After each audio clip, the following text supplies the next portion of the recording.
Have you ever stopped to wonder why, no matter how hard you try to change, you keep attracting the same kind of people who hurt you? Why is it that even when you finally believe you've found someone different, the story somehow repeats itself? And stranger still, why does it feel like there's an invisible magnet constantly pulling the same pain, rejection, or manipulation back into your life?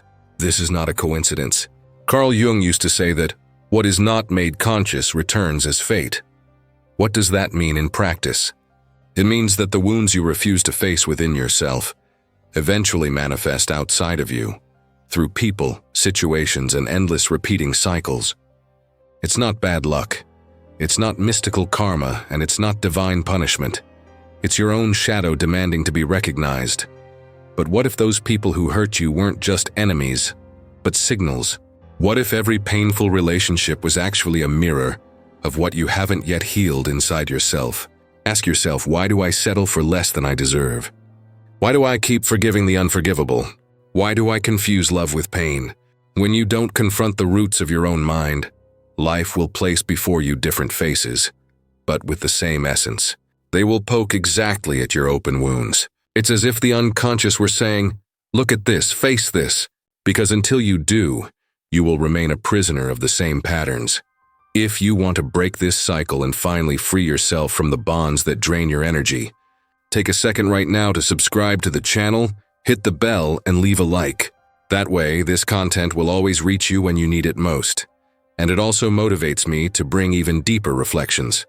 What Jung revealed is that it's never enough to change your environment, your partner, or your friends if the root still lies within. That's why so many people feel trapped in endless repetitions. The external world only changes when the inner world is transformed. Deep down, every person who hurts us acts as a kind of hidden teacher. It's painful to admit, but without realizing it, you may be attracting these experiences because something unresolved still lingers in your psyche. The real question is, are you willing to look within? Carl Jung believed that the human psyche is not just what we consciously see, but also everything we hide, deny, or repress. He called this hidden part the shadow. It is made of all the traits, desires, and emotions you refuse to accept in yourself. And here lies the paradox.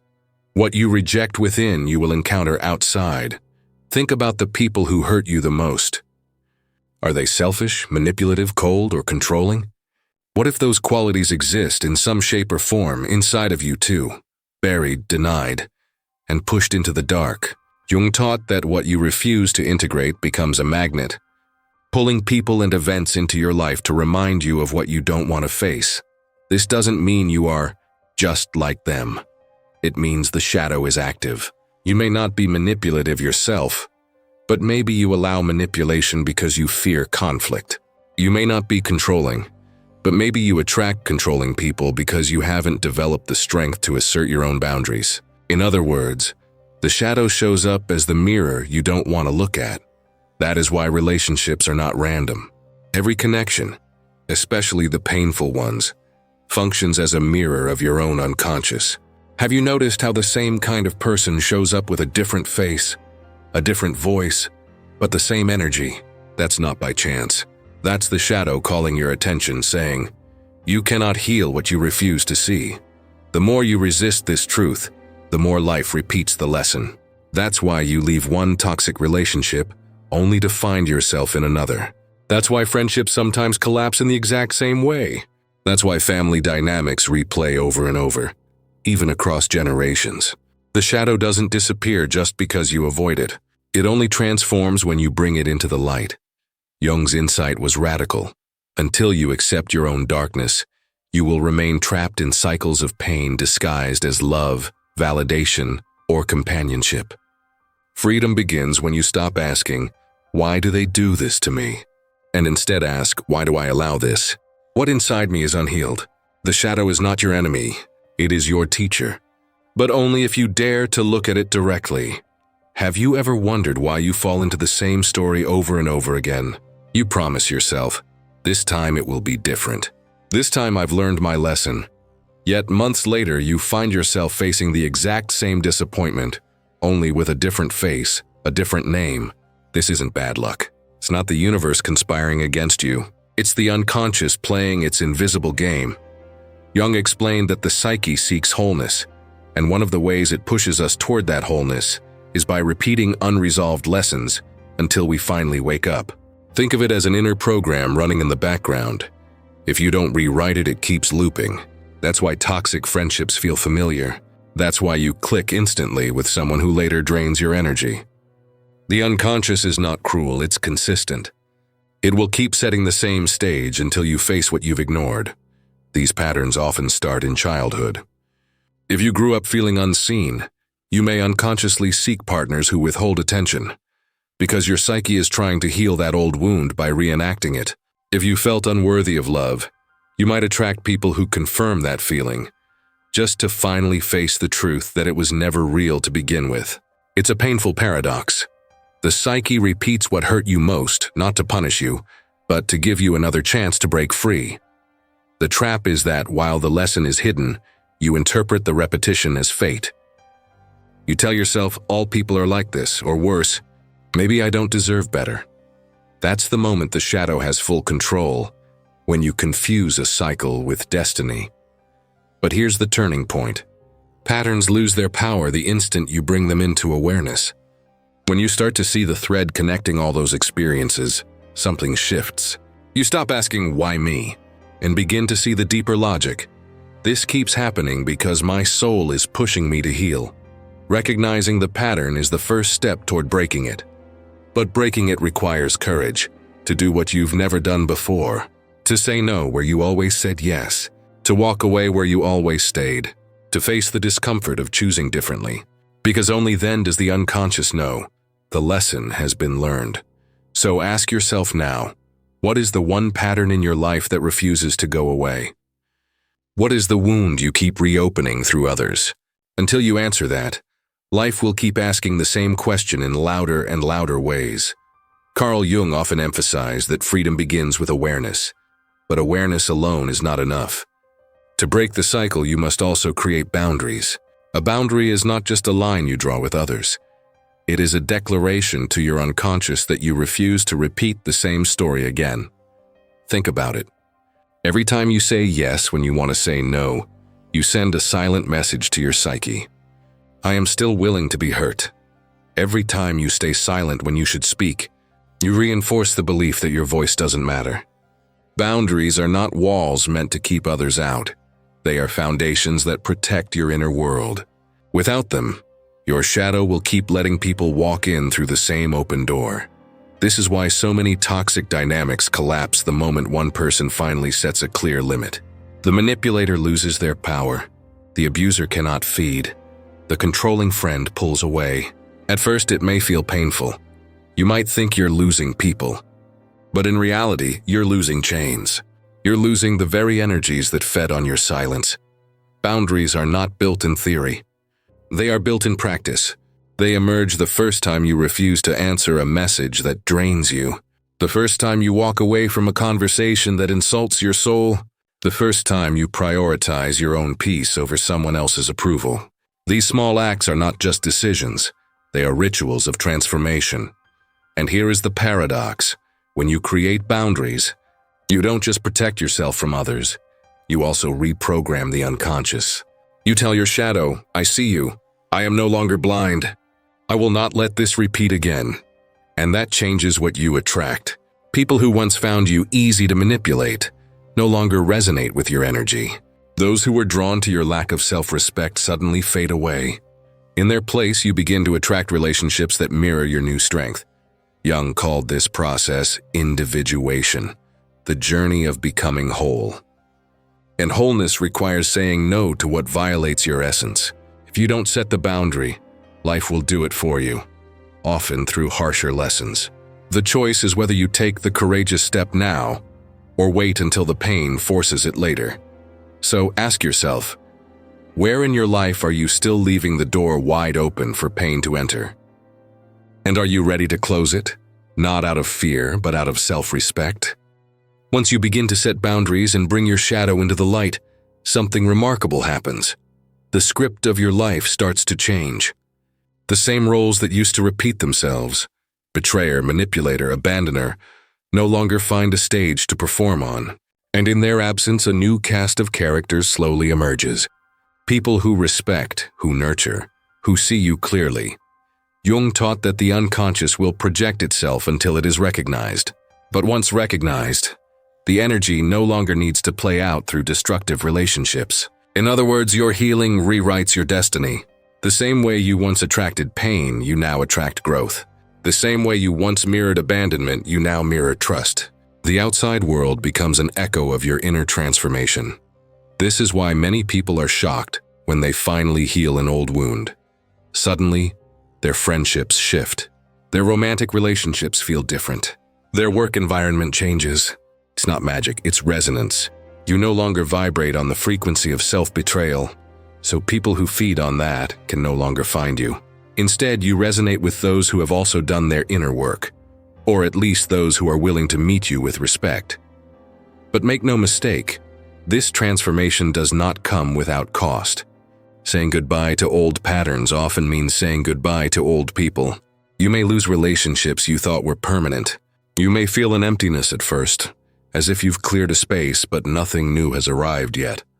This is the most dangerous moment, because the temptation is to go back, to fill the void with what is familiar. Yet Jung would say this empty space is sacred. It is the place where the old self dies, and the new self begins to take shape. It's uncomfortable because it is unknown, but it is also where true freedom begins. Every time you resist the pull of old patterns, you strengthen the muscle of individuation. You prove to your psyche that you no longer need to repeat the past to feel alive. And slowly, almost imperceptibly, the quality of the people around you shifts.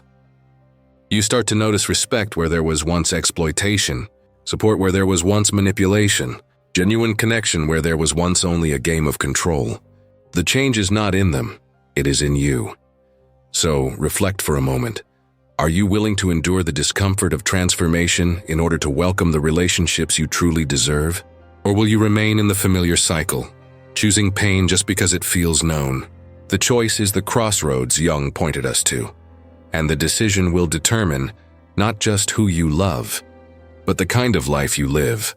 Behind every repeated pattern, there is almost always an origin story, and more often than not, it begins in childhood. Jung believed that the unconscious carries not only personal experiences, but also the unprocessed wounds of our earliest years. The child inside you never disappears.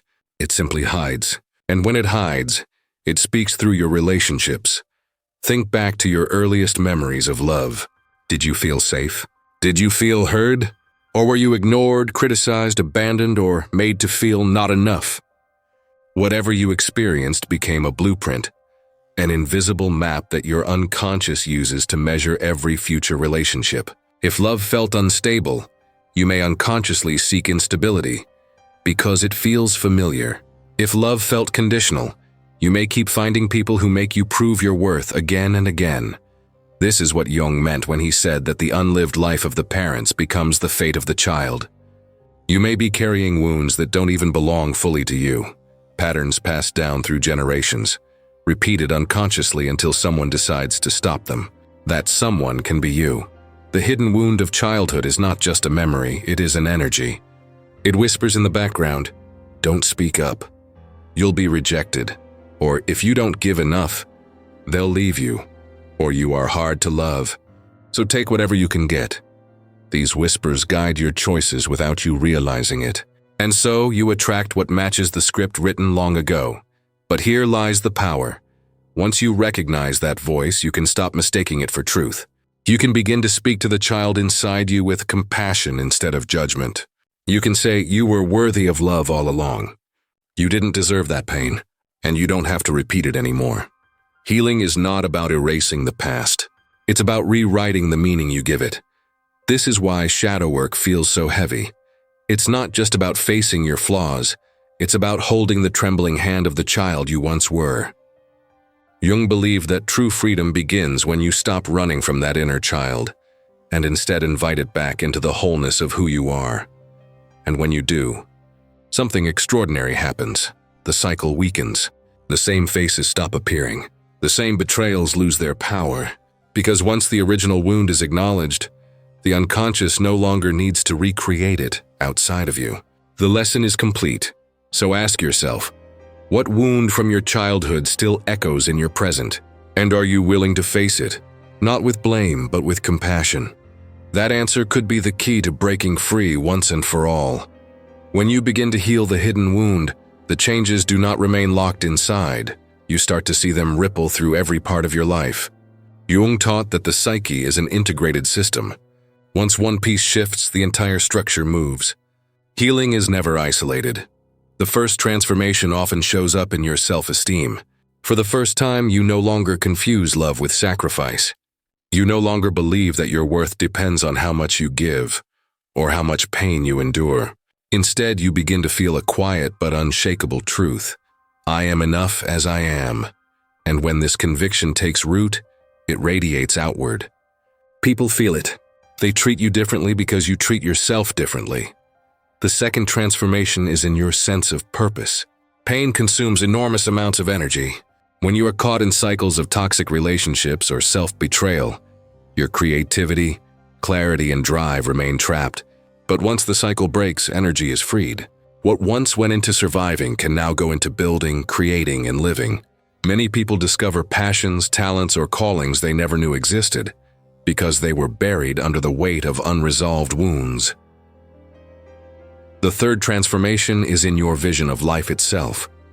You stop seeing yourself as a victim of fate and start seeing yourself as a co-creator of your reality. Instead of asking, why does this always happen to me? Begin to ask, what is life trying to teach me here? This shift from victimhood to authorship is revolutionary. It redefines every challenge as an opportunity for growth. And perhaps the most profound change, you stop craving external validation as your source of stability. You realize that the very love you were chasing outside was waiting all along inside of you. Relationships become lighter, freer, less desperate.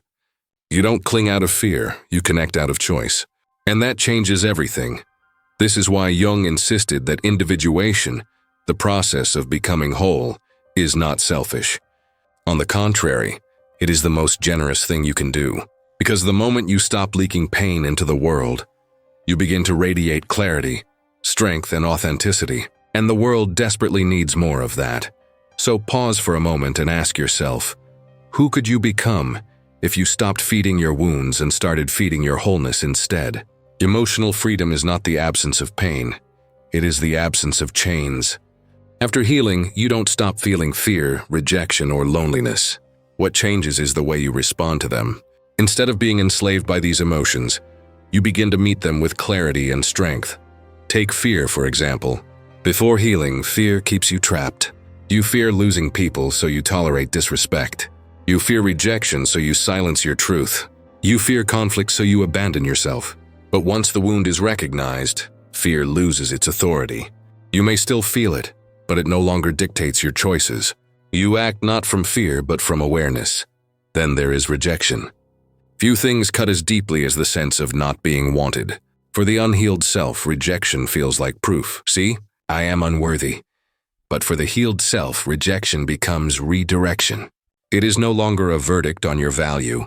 It is a filter, removing what does not align with your growth. What once crushed you now frees you. And what about loneliness? For many, it is the hardest emotion to endure. That aching silence drives people back into toxic patterns simply to avoid being alone. But when you heal, loneliness transforms into solitude. It becomes a sacred space where you reconnect with your own presence. Jung himself often withdrew into solitude, believing it was essential for self-discovery. What once felt unbearable becomes a source of strength. This is emotional freedom, not erasing feelings but no longer being controlled by them. Pain still comes, but it no longer defines you. You become the observer of your emotions, not their prisoner.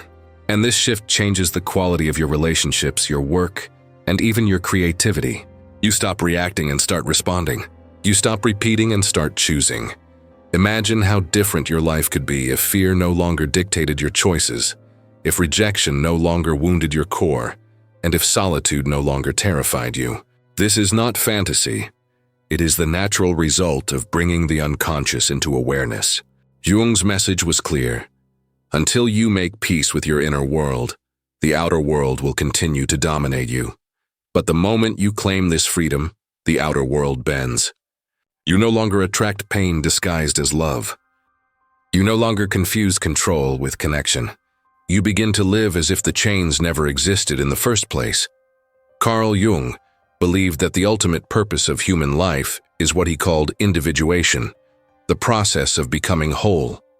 Most people, he argued, never reach it because they spend their entire lives trapped in roles, masks, and expectations created by society.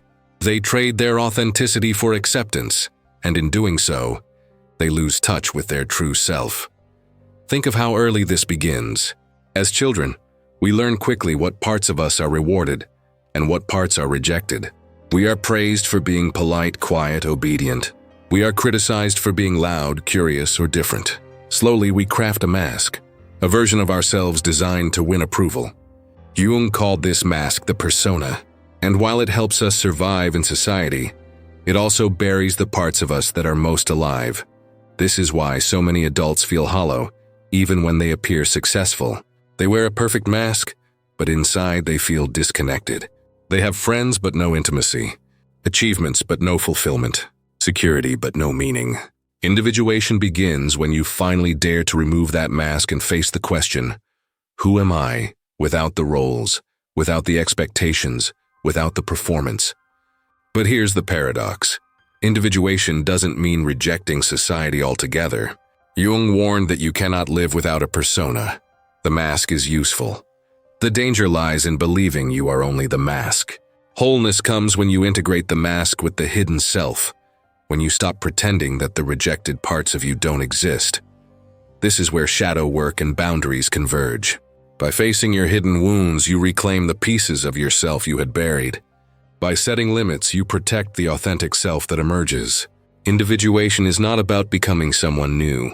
It is about remembering who you always were, before the world convinced you to forget. And the reward? A life lived from the center of your being, not from the surface. Relationships that thrive on honesty, not performance. Work that expresses your soul, not just your resume. Choices that align with your essence, not with fear. This is the life that waits beyond the mask. So ask yourself, are you still living as the character society wrote for you? Or are you ready to step onto the stage as the author of your own story? We have walked through Jung's map of the unconscious, from the shadow that hides your wounds, to the childhood roots that keep repeating them, to the freedom that emerges when you finally face the truth. And now we arrive at the final step, the choice. Jung never promised that individuation would be easy. On the contrary, he warned that the journey into wholeness feels, at first, like destruction. You lose relationships that no longer match your growth. You shed illusions that once gave you comfort. You step into solitude where no mask can protect you. But this destruction is not the end. It is the clearing of the old self so that the true self can finally breathe. This is why most people will never choose it. It is easier to keep repeating the familiar pattern than to risk the unknown. Easier to keep wearing the mask than to reveal the face beneath. Easier to blame others than to face the shadow within. But the cost of that avoidance is a life half-lived, a soul only partially awake. And so, the question comes back to you. Will you continue to attract people who hurt you, repeating the same story until the end of your days? Or will you take the terrifying, liberating step of facing yourself fully? If this journey resonates with you, if you are ready to break free from cycles that have defined your life, then take a moment right now to subscribe, turn on the bell, and share this message. By doing so, you're not just supporting the channel, you're declaring to yourself that you are committed to growth, to wholeness, to becoming who you truly are. Remember, the shadow only has power as long as it is hidden. The moment you bring it into the light, it transforms. And with it, your entire life transforms. So I leave you with this final thought. Let it echo in you long after this video ends. The greatest prison you will ever escape is the one you built inside your own